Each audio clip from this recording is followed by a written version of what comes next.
So good morning everyone. So in today's class, we will learn about the continuation of the Sangam age. I mean, in previous class we have just discussed about the Chera kingdom. So now let us start with the Chola kingdom. Okay. So Cholas. So these Sangam Cholas, as these people belong to Sangam age, they were referred as Sangam Cholas. So in which districts this Chola kingdom was present? In modern day, if you take, which districts of Tamil Nadu will cover this Chola kingdom? They are the Tanjavur and Tiruchirappalli districts. So the modern day Tanjavur and Tiruchirappalli districts, they were the Chola kingdom during the Sangam age, and the Chola kingdom is referred to in Sangam literature as Chonadu. So in Sangam literature, this Chola kingdom was referred with different names. Those names are Chonadu, Kaveri, Kaveri Nadu, Kaveri Suznadu, Neer Nadu, and Punal Nadu. So these are the different kinds of names given for the Chola kingdom. Okay, so Chola kingdom was called with different names. And what was the source of that information? The information that we got that with these names is the Sangam literature. So the literature itself is giving these names, and these names indicate the rich water resources of the Chola country. So these Chola districts like Tanjavur and Tiruchirappalli, they were like sources for water. How? Because of the river Kaveri. So the names itself will suggest the different names Neer, Suz, Punal, Kaveri. This suggests that this particular kingdom is rich with water as resource. So there are more water resources here. Definitely these names are also matching for that. So the names which are mentioned in the Sangam literature reveals the water rich resources of Chola kingdom. And which river was flowing in there? Kaveri river is flowing in that Chola kingdom. So if you take modern day Tanjore and Tiruchirappalli district, it was Kaveri river. Kaveri flows in that, and as river flows by, it also brings a very fertile soil, so which is a very natural phenomenon. And what was the capital city of this Sangam Cholas? The Sangam Cholas capital city were two in number. So there are two capital cities for Chola kingdom. One is Urayur. What is the first capital? Urayur. And what is the second capital? It is Kaveri Pattinam. So these two are the two capital cities of the Chola kingdom. And this Kaveri Pattinam, it is a port city, or you can call it as a chief port of the Sangam Cholas. What do you mean by port? So port is a place where the ships halt and all the exports and imports business happen. So this place Kaveri Pattinam is a major center of trade, sea trade. So it also served the Chola kingdom's second capital city. First one is Urayur, and second one is Kaveripum Pattinam. And the symbol of the Cholas was tiger, and the Sangam literature. So here what you need to remember is the different names because of Kaveri river. So Chola kingdom is in modern day Tanjavur and Tiruchirappalli district. The river which flows by here is Kaveri river. Also the capital cities are Urayur and Kaveripum Pattinam, and also their symbol was tiger. So these are the basic details, and let us see what are the other details of Chola kingdom. So the kings who ruled this Chola kingdom, they had so many number of kings ruled, and these kings had several surnames. Okay, with these surnames they have ruled Chola kingdom. What are the surnames? Like Killi, Valavan, Senni, and Cholan. So these are the different surnames that were mentioned in Sangam literature for various kings of Chola kingdom. And the most popular king was Karikalan. So If you look at Chera Kingdom, which we have discussed earlier, most popular king was Senguttavan. Now, the most popular king here was Karikalan. And the Sangam literature gives useful information about Karikalan. So, how do we know about the details of this great king called Karikalan? Again, through the Sangam literature. The literary works written during this period reveal a lot of information about Karikalan. And at a very young age, Karikalan proved his extraordinary ability of settling the disputes in his kingdom. So let us try to understand what is Sangam literature talking about Karikalan. Karikalan at a very young age used to settle disputes, that means problems in his kingdoms. That shows his efficiency. And also, Karikalan was a great warrior. So it was mentioned in the Sangam literature that Karikalan was also a great warrior. How do you know that he was a great warrior? He defeated Chera and Pandya kings at a place called Veni. So when Cholas went on under the leadership of Karikalan went on a war with Cheras and Pandyas, they were defeated at a place called Veni by Karikalan. Also, another nine king confederacy, or you can call confederacy of nine princes. Here confederacy of nine princes means a group of nine princes, they have waged a war against Karikalan. These nine princes came together as one team, and Karikalan was on other hand one team. So they had a war, and even in that war Karikalan defeated that confederacy and proved his worth again as a great warrior and efficient ruler. And Karikalan not only did wars just to prove who came across, but he also extended his kingdom. That means the vastness or the area of his kingdom was also extended beyond Kanchipuram. So that was his efficiency and his contribution as a great king.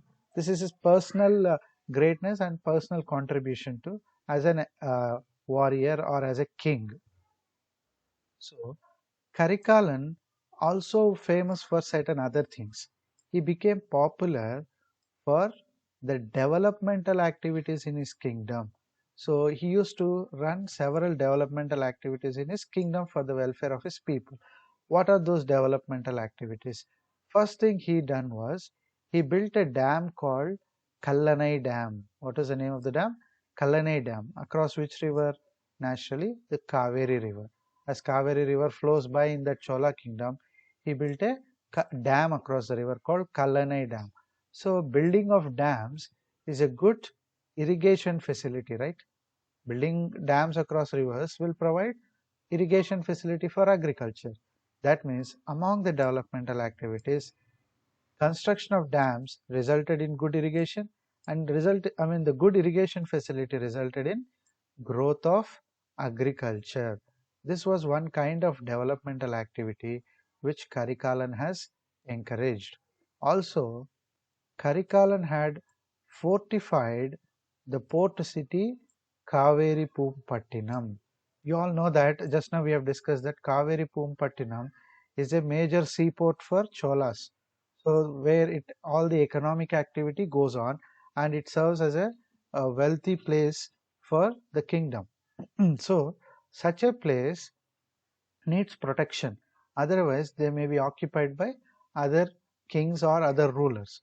So to protect such a important financial center of the kingdom, Karikalan constructed a fort. He fortified.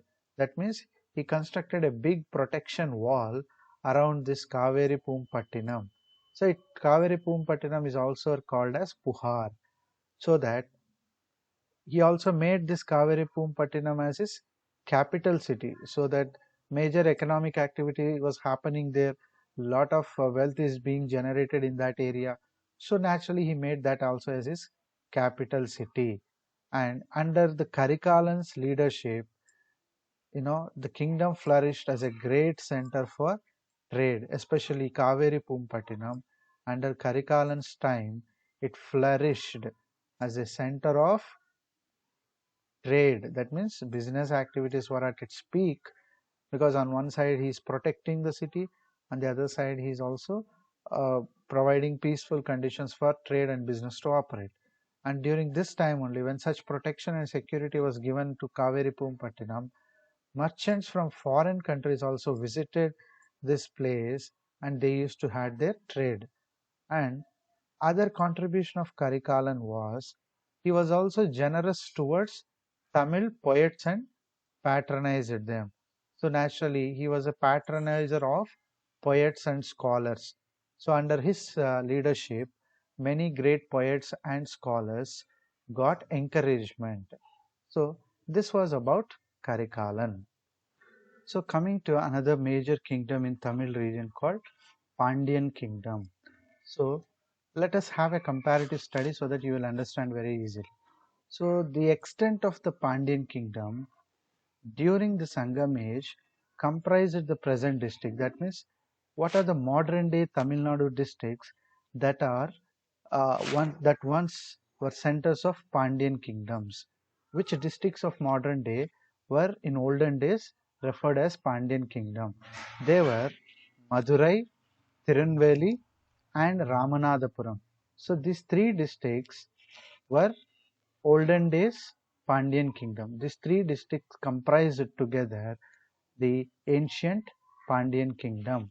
And there were some Pandian kings known as Maran, Valudi, and Segian.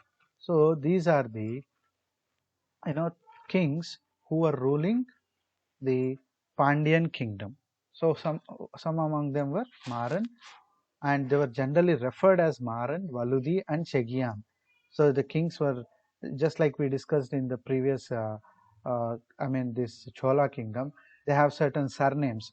So similarly, the kings of different origin also ruled Pandian Kingdom, like Maran kings, Valudi, and Chegian kings used to rule Pandian. What was the capital city of the Pandian Kingdom? It was Madurai. So the capital city was Madurai. And they also have a chief port. That means they had also port. So what is it called? Korkai. Whereas in Chola, it was Kaveri Pumpattinam. In Pandian Kingdom, it was Korkai was a chief port city. And the symbol of Pandians were fish. Okay. If you look at the symbol of Cholas, it was tiger. So for Pandyas, it is fish. And the Pandian kings earned name and fame for their patronage to the Tamil Sangam. That means the majority Sangam literature which was composed are the poets encouraged by these Pandian kings. So in Pandian kingdom, there were number of poets and scholars. So these poets and scholars received a great encouragement from these Pandian kings, and hence these poets and scholars contributed a lot to Sangam literature.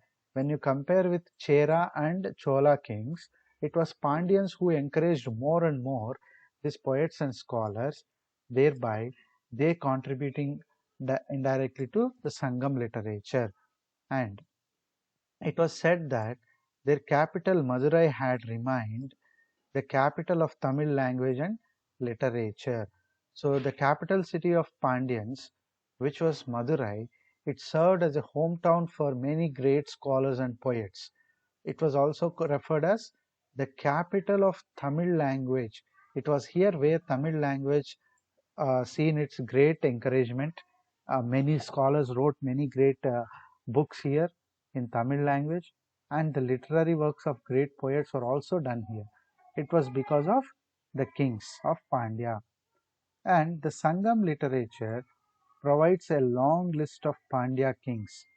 So the list of kings who ruled Pandya kingdom is also known through again the literature which was composed, and some of them were Mudukudumi Peruvagai performed.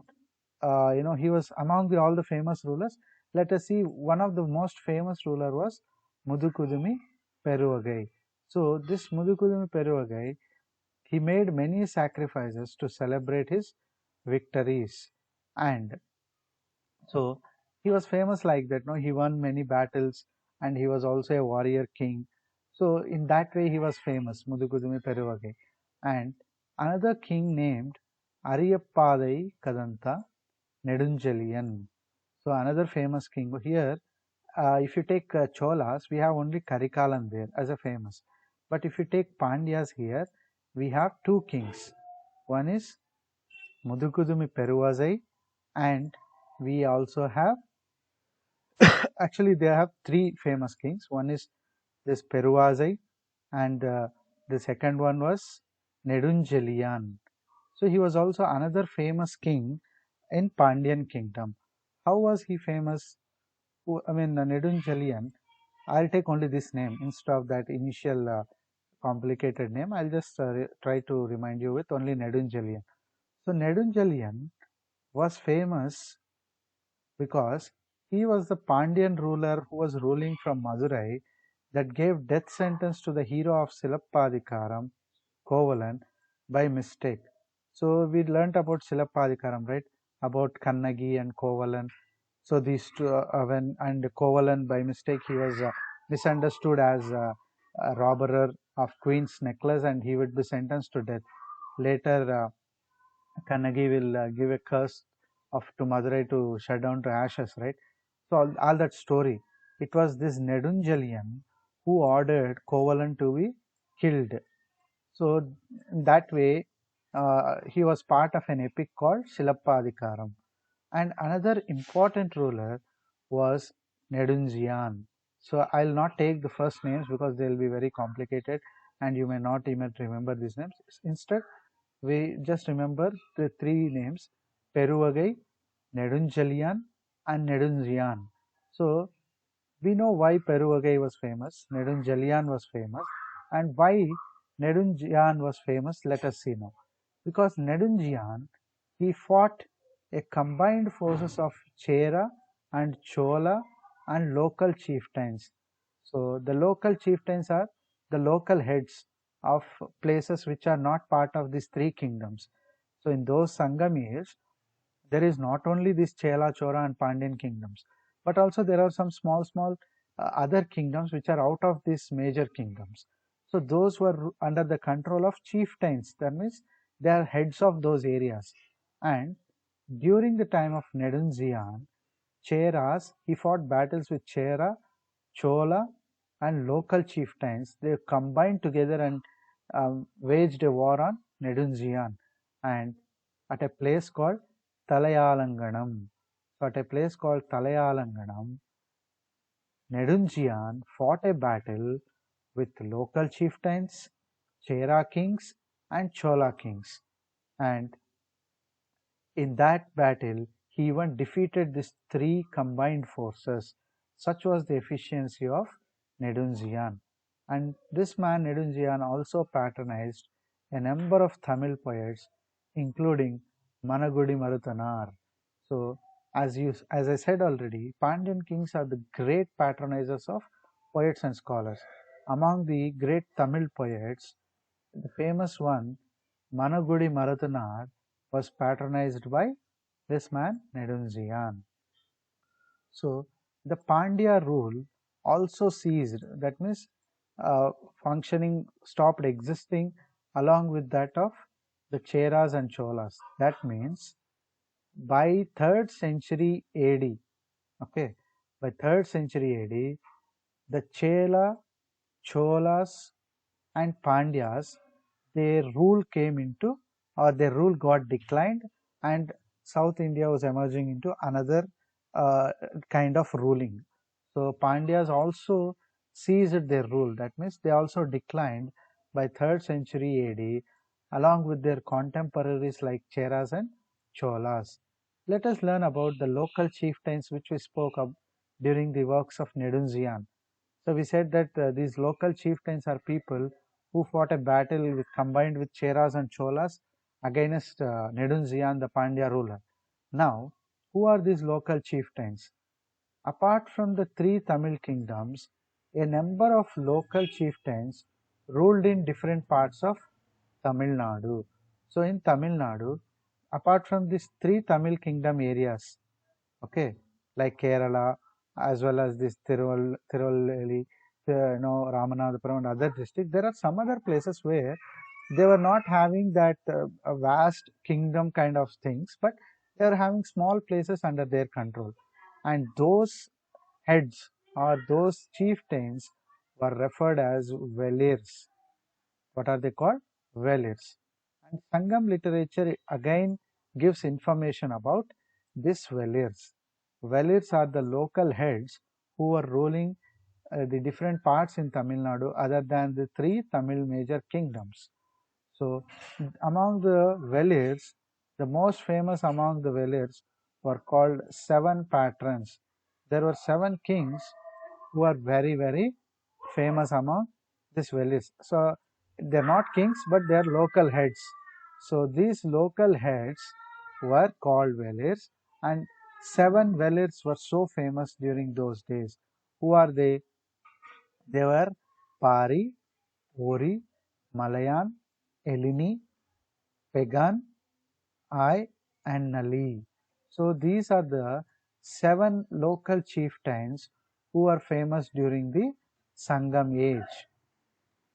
So the local chieftains had even extended their patronage, that means their encouragement to the Tamil poets. So even not only the major kings like those we have studied earlier, not only the kings of Pandians, but also the local chieftains who are heads of these places, they also encouraged Tamil poets. In turn, these Tamil poets hailed them for their generosity. So naturally, the poets also, in return, they used to write great stories about the kings, so or the chieftains. So they were hailed. That means they used to write some great things about these local chieftains. How they used to encourage the poets. All such things in praisal of those local chieftains. Even the poets used to write many literary works. On one side, the poets are encouraged by local chieftains. On the other side, the poets also praised these local chieftains in their literary works. And these local chieftains, they also had their help to resolve disputes between the rulers. For example, Avayar, so what happened was these poets, okay, they also extended their help to resolve disputes between the rulers. So when these local chieftains who are rulers of their areas, they might have problems with the neighboring kings or neighboring rulers. So what these poets used to do is they personally go and try to resolve the disputes between rulers, because such was the encouragement given by the rulers, and they don't want that rulers to fight among themselves.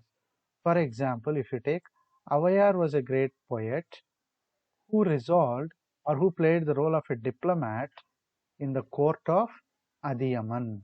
So Avayar, who was a great poet, he served as a diplomat. That means he used to uh, be a representative who goes and talks with other people if at all Adiyaman gets any issues with them.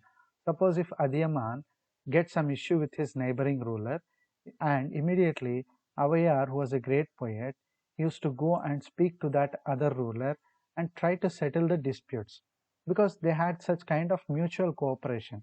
The rulers and poets, they had mutual cooperation like that.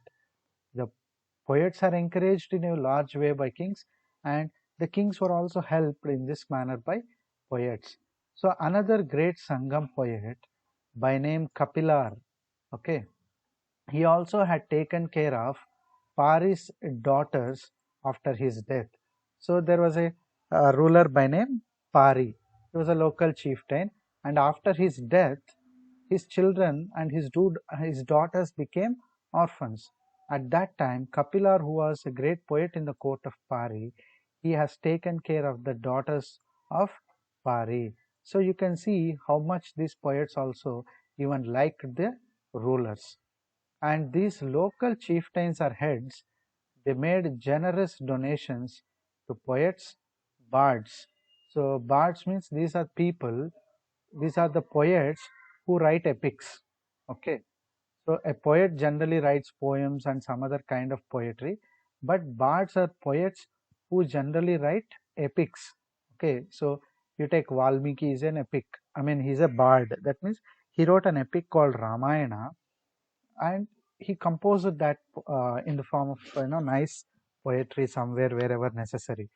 But he wrote an epic. So an epic writing poet is called bard, and the regular poets were also encouraged. And also these chieftains, they also taken care of the concerts of the poets and bards. That means the family members of poets and these scholars were also taken care by the local chieftains, because they liked them so much, and their encouragement was so good that even after the poet's death also, or when even the poets are there also, their family members are also were very much taken care by the local kings.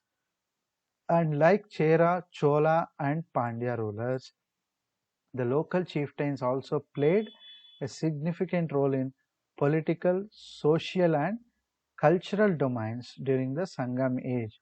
So during Sangam age, there was politically many changes happening, socially in society there were many changes happening, and also culturally there were many changes and significant things happening. So in all these three areas, along these local chieftains also played their role. Not only the Cheras and Cholas and Pandyas have influenced the political, social, and cultural aspects of the Tamil region, but also the local chieftains, they also had done such contributory work during Sangam age. So let us learn about the society now. How the common man, or how was the society during Sangam age? Till now we have discussed about the kings, great rulers among those kingdoms, and the local heads and other poets and such details.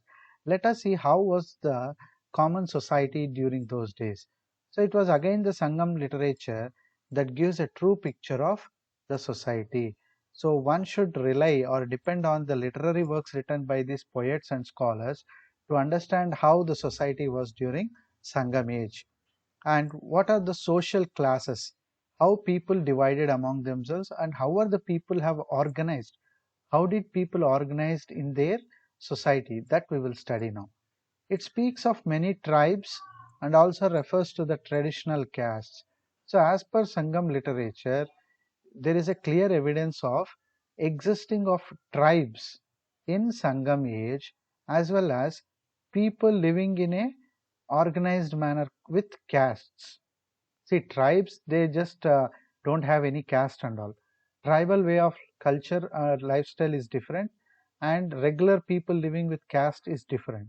This is considered to be little advanced compared to tribal life. So during Sangam age, there were tribals who were living. Also, there were people living with caste as an organization. This means that the caste divisions and the tribal arrangement existed side by side. So in Sangam age, the society was having people divided into tribes as well as castes. So this was the situation of common people. They were living in the form of tribal lifestyle. Also, they were living in the form of caste, which is a more advanced way of living. And however, the distinction in Tamil Sangam society was primarily based upon the division between the high born and the low born. So we said that there were some divisions of castes, right? And if you look at the overview of the society in Sangam age, the people in Sangam age, they have majorly divided among themselves on the basis like high born and low born. High born, low born means people who belong to higher caste and a noble birth. They feel themselves like they're born to a very high and prestigious family, so they separate themselves as one particular group. And low born, that means they belong to some people who does some kind of a very low works as per their understanding. So low born and high born was the overview division of the society of Sangam age. And differentiating the Brahmanas and their patrons from the common men. So if you take highborn, in that Brahmanas and their patrons. So who are the patrons of Brahmanas? Generally the kings, the traders, sorry, the kings were the generally the patrons. That means they used to encourage more the Brahmins and all, because they used to like, they were the people who got a good education and all, and they used to compose many poems, and many literary works were done by these Brahmanas. Hence kings used to encourage them, and these Brahmanas and kings, they were considered as one group, and the other people were considered as common men. So that was highborn and lowborn. Though the beginnings of caste system can be made out within the Brahmana households, the larger society remained casteless. So what happened was, so within the Brahmana households, there was this system of castes. Okay, only people who belong to this Brahmins and all, they used to speak about that, yes, we belong to higher caste and other people are not higher caste people, they were all lower caste. Only this kind of discussion was going on only in the Brahmana households. They used to consider, Brahmins used to consider that, yes, the others are lower caste and they are a separate set of people. Whereas the other set of people which we were talking, they remained casteless. Okay, for example, you take here, there are 5 people.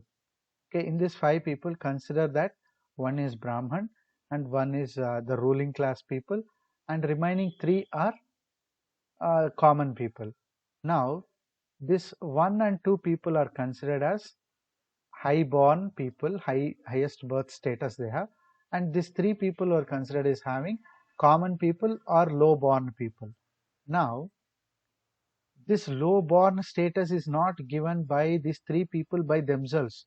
These 3 people who we are talking about here, they didn't give themselves the status of low birth or very low caste, something like that. They have not given to themselves, but the Brahman households, they used to call the other people as apart from their patrons or kings, they called others as lower castes. Otherwise, these lower castes, so-called called by Brahmins, they remained casteless. They never considered each other. For example, these 3 people who are living as common men, they never considered themselves as lower caste. They were having a very uniform life. They were living very peacefully. Only in Brahman households, this kind of discussions and topics were going on. And Tolkappiyam has mentioned 4 castes. So, Tolkappiyar, who was the author of this Tolkappiyam, the earliest grammar on, Tamil grammar book, it had a reference of 4 castes, namely the Brahmanas, the kings, the traders, and farmers. So, it has divided it according to Tolkappiyam. There was a reference that there were 4 castes like Brahmanas, kings, traders, and farmers existing in society, ignoring most of the other names of the people. So Tolkappiyam considered only there are 4 caste divisions, and there are some more people who were living in society, but they were ignored. They were considered not even in the caste system. So that was the reference that we understand from Tolkappiyam. So regarding the caste system, there were references in Tolkappiyam, and obviously they were under the influence of Sanskritic social ideal. What do you mean by Sanskritic social ideal? It was like you can relate it to the Vedic times mostly. So where Sanskrit was used as a major language. See, in Tamil region, mostly Tamil was used, but here are a group of people, these Brahmins, they some of these people, they used to use Sanskrit as their medium. So, and they considered themselves as more civilized, and under that influence the Tolkappiyam was also written, and Tolkappiyam also mentions about the caste system in similar manner.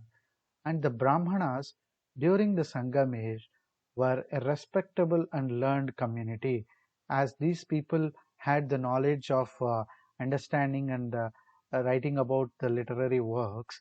They were given a more respectable position in society, and they were the only learned community. Other common people had no chance of learning the great literary works and all.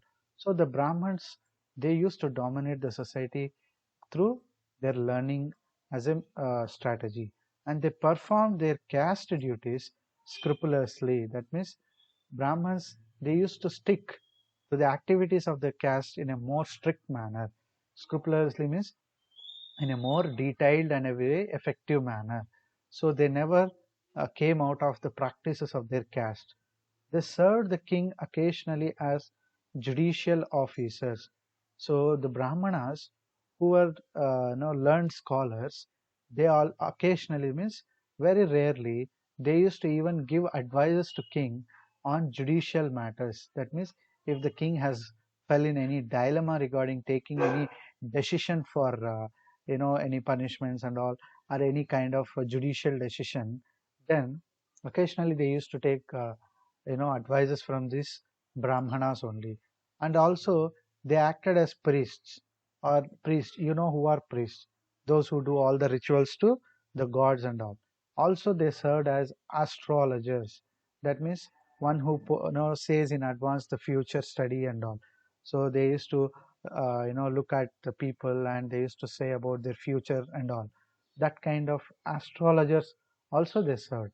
So overall, the Brahmana served as uh, judicial officers, also served as priests, also served as astrologers. They were attached to the land and were proud of their country. So these Brahmanas, they were very much having affection towards the land to which they belong. They showed that kind of affection towards the land, the place where they come from. And also they were proud of their country. They used to feel this, proudness because they belong to this kind of place. Like that, they used to feel very proud. And their mother tongue. So this kind of new things were started by Brahmanas. The language they started they started showing more affection towards their language, their mother tongue, their country, their land. So this kind of feelings were also generated during those days in Brahmanas. It seems that trade was common to both Vaishyas and Vellalars. So in those days, two categories of people used to carry trade. So as per the Sangam literary works, trade was carried by two sections of people in society. Vaishyas were one group of people who carried on trade, and Vellalars. So who are these Vellalars? Vellalars are people like agriculturists you can call. So these two categories of people, they mostly carried on the trade. The Vaishyas were assigned also the duties of learning, performing sacrifices, making gifts, agriculture, protection of cows, and trade. So the Vaishyas, who were trading community in general, they were also having certain other duties to do. What were these? They also had the chance of learning the literary text. Also, they used to perform sacrifices needed, whenever any ritual is done. So sacrifices are also done by these Vaishyas, and they used to make many gifts. Also, agriculture was also practiced by certain Vaishya groups, and also cow protection and trade was also part of this Vaishya group during Sangam age. So the Vellalars, we said that Vaishyas and Vellalars, they both are trading communities. As I informed you earlier that the Vellalars are they are people who related to agricultural activities. And these Vellalars, they were called landed aristocrats. That means they were the landholders in Sangam age. They were the owners of the land. If you want to conclude like that, you can just understand like that. They were the land ownership rights were there with Vellalars. These people, they cultivated the wetlands during the Sangam age. So they carried on agricultural activities under the land of which is under their control. And these Vellalars had close associations and held high positions of office with the three main dynasties, Cheras, Cholas, and Pandyas. As these people are the main landholders in at every level of kingdoms, they had very close associations with the kings of these three dynasties, because they used to pay taxes in that way, because from the lands they have, they used to collect taxes and they used to pay it to the kings. So now there was a very good association between the three dynastic kings and this Vellalars, and they also held high positions of office. So in these courts of kings, they also occupied certain important positions because of their land holding capacity. They were also given high positions in these kingdoms or dynasties. And these Vellalars also carried out trade. So not only doing agricultural activities, not only being the landholders, not only occupying some high positions in the king's court, but also these Vellalars carried out trade. So the two communities, Vaishyas and Vellalars, were known by the profession in which they were engaged. So this division of caste as Vaishyas and Vellalar was based on the profession they do. And the ordinary plowmen were known as Uzvar. So the ordinary people who work in the field, not the owners I'm talking about the persons who generally work in the field, they were called as Uzvar. And there are people who does not have any land at all, and they just work in the fields as laborers. And these laborers were called Kadasiyar and Adimai. So this Kadasiyar and Adimai are landless laborers, and the plowing men, people who cultivate the land, till the land, they were called Uzzavar, and the owners of the land were called Vellavars. And the socio-economic aspect of anthologies is, so in the, if you look at how the landed aristocracy was there, how they were dividing the land, all such things, there were many books that gave mentioning. Anthologies means the books mentioning about the socio-economic aspects of Sangam age. So during that age, there was a concept of called Thinai, okay, according to which the land was divided. So the land was divided based on the concept of Thinai. So let us see what was that Thinai. The whole area in that Sangam age consisted of 5 Thinais. So like we have modern day plateaus, plains, and we have other things, right? Similarly, those days they have divided the entire landscape into 5 Thinais, are divisions. Thinai means division. So what are those 5 divisions? One is hilly backwoods, that means hilly areas. And these hilly areas are having some kind of forest, very sparsely forest. That means here and there some kind of thick tree and vegetation was there. So this is one kind of land area which mentioned in Sangam literature. And second one was, and so in Tamil it was called Kurinzi. The second one was parched zones. Parched zones means very dry areas, okay, without any water. I know there were cracks on the land. They look very dry. This is another kind of land which was observed in Sangam age. It was called Palai. And pastoral tract. The third kind of land division was pastoral tract. That means there was grass. Okay, on these lands there was grass growing on and feeding the cattle for so they are called grasslands. So you can call them as grasslands. This is another kind of land. One land is hilly region, other one is dry region, third one is grassland, and the other one is wetland. Wetland means which is having good source of water. It was called Marutam. And the last category of land was littoral land. Littoral land means the land which is very much close by sea. Okay, sea or ocean. The land which is closer to that sea or ocean is referred as littoral land. So this is how they have categorized the lands or the landscape in the Sangam age. So the poems in anthologies, that means the study of these all things, it described. So the poems in the anthologies, that means you can call them like books. Okay, the poems in the books of Sangam literature, they describe the mode of human adoption in each Tinai and various social groups there. So as we just now discussed that there are 5 categories of land, and in these 5 categories of land, people adapted based on their capabilities. So not everyone lived in the same area. So they have adapted based on their interest. For example, if you take the hilly areas, so which kind of people used to occupy these hilly areas, or which kind of people used to be inhabitants of these areas? Generally, hunters and gatherers. So hunters and gatherers, they were the local people or inhabitants of hilly areas. If you take the second category of land, the parched zone, which I said that it's a dry area.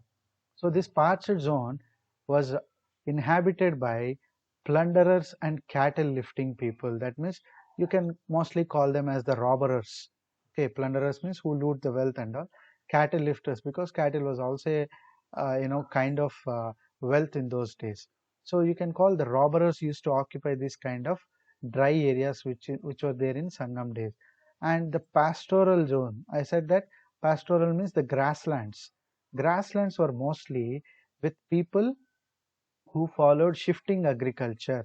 That means at one place they clear the forest, they start doing agriculture, again they leave that area for some time, again they go to another area and they practice agriculture there. So they want the forest to rejuvenate there.